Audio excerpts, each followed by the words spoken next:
In the name of God, the most compassionate, the most merciful. Welcome to Islam for Dummies. Today, we will be talking about the remarkable correlations between the scientific properties of iron and the mention of iron in the Qur'an. First, we will compare the Quranic chapter named therein with the scientific evidence about iron. Let's watch how the Earth was formed. The early planet was probably only a tenth of the size that it is today. Where today the 4 inner planets orbit, 4.5 billion years ago were scores of smaller planets orbiting the Sun. Orbits of some were drawn by gravitational force towards each other. Encounters of awesome magnitude were unavoidable.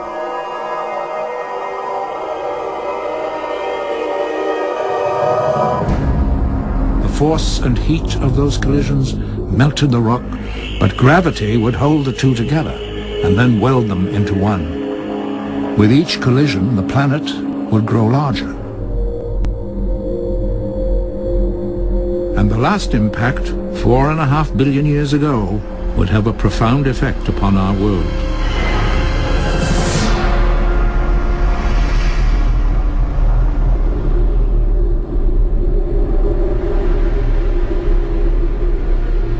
The giant body crashed into the center of the planet and gave Earth its iron core. وأنزلنا الحديد فيه بأس شديد. And the fourth verse from this same chapter, which is named therein, confirms the literal interpretation of the iron being physically sent down. He knows what enters into the earth, and what comes out from it, and what comes down from the sky, and what ascends therein.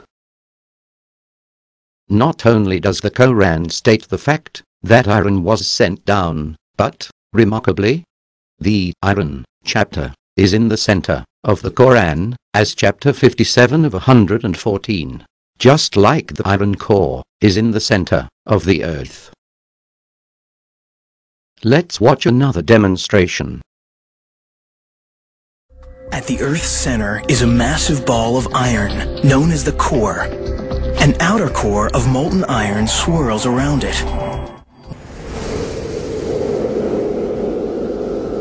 4.6 billion years ago, a continual rain of meteorites pounded the molten Earth. Each strike brought with it more rock, making our planet bigger and scattering metals over the surface.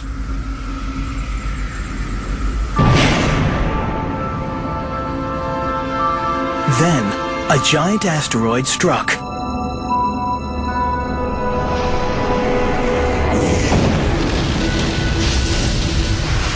Its massive iron core didn't stop on the surface. It sank towards the center. وأنزلنا الحديد فيه بأس شديد ومنافع للناس.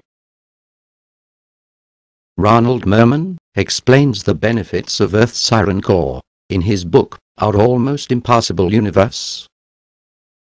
Iron is the main element of the core of the earth. The earth has a magnetic field, at best difficult if there was little iron. It has many effects. One is to keep cosmic rays and the solar wind from hitting the earth, destroying life.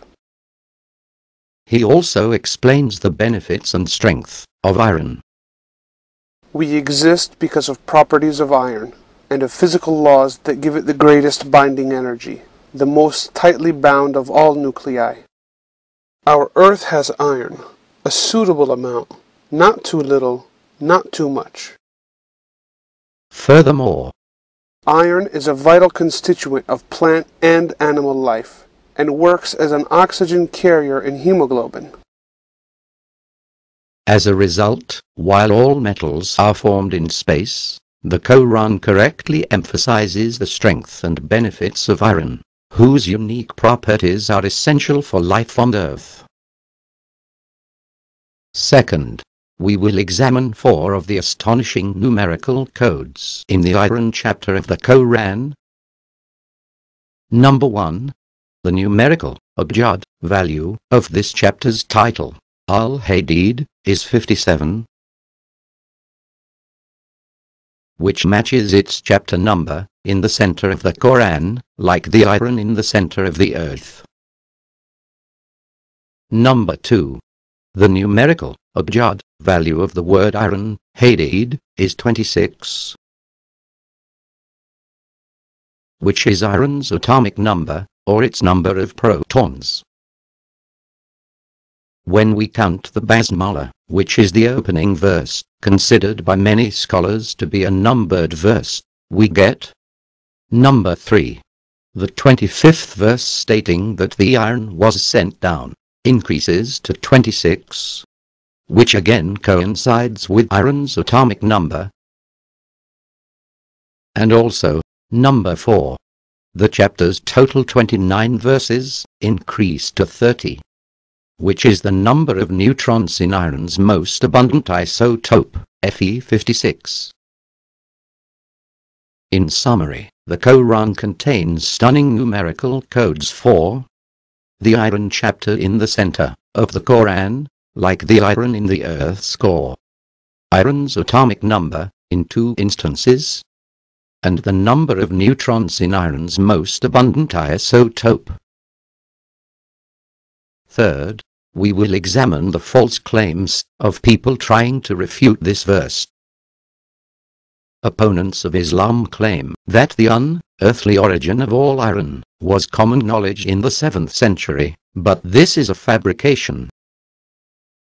The dominant scientific views in the 7th century belonged to the Greeks, whose philosophy favored an eternal universe, in which everything, including the elements on earth, always existed.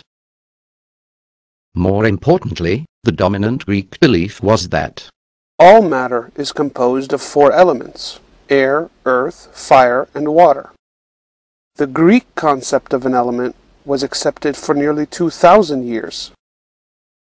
This included Arab chemists, whose work was based on these 4 elements, and especially Aristotle's idea that one kind of matter could be changed into another. Now, let's listen to 2 people attempting to refute this verse. Meteorites were known to contain iron 4,500 years before the Qur'an. In fact, the knowledge is so old it can't even be claimed as a scientific discovery, as it was made long before the birth of science.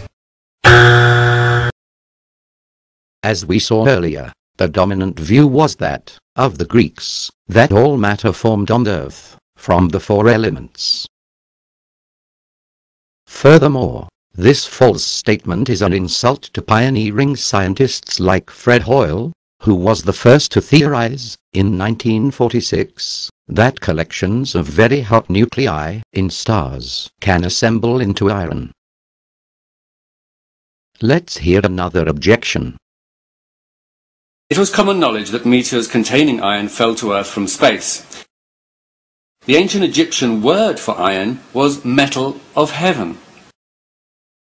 But contrary to this claim, it is actually the minority view among scholars that meteoric iron accounted for the main iron use of ancient Egypt, according to GizaPyramid.com, which also states, Forbes said that meteoric iron could never be a great factor in the rise of metallurgy.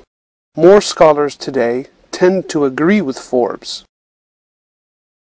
The fact is, while a few pre-Iron Age societies did use traces of meteoric iron, all Iron Age societies extracted their iron from ore, which are rocks and minerals, coming from the earth itself. As a result, the Qur'an states that the iron was sent down, long before this was scientifically proven, at a time when people thought that iron was formed on earth, from the 4 elements. In conclusion, the Qur'an highlights iron as being sent down because of its great strength and benefits to mankind, as the verse states. Life on Earth would be nearly impossible without the iron core, the scientific properties of iron itself, and the precise amount of iron in the earth. The sheer magnitude and manner in which iron came down to form the Earth's core cannot be compared to any other element whatsoever. Appropriately, the Qur'an dedicates its center chapter to iron. Those trying to refute this verse have successfully demonstrated their own ignorance about the significance of iron to all life on Earth, and about both the ancient views and the modern discoveries of the formation of elements.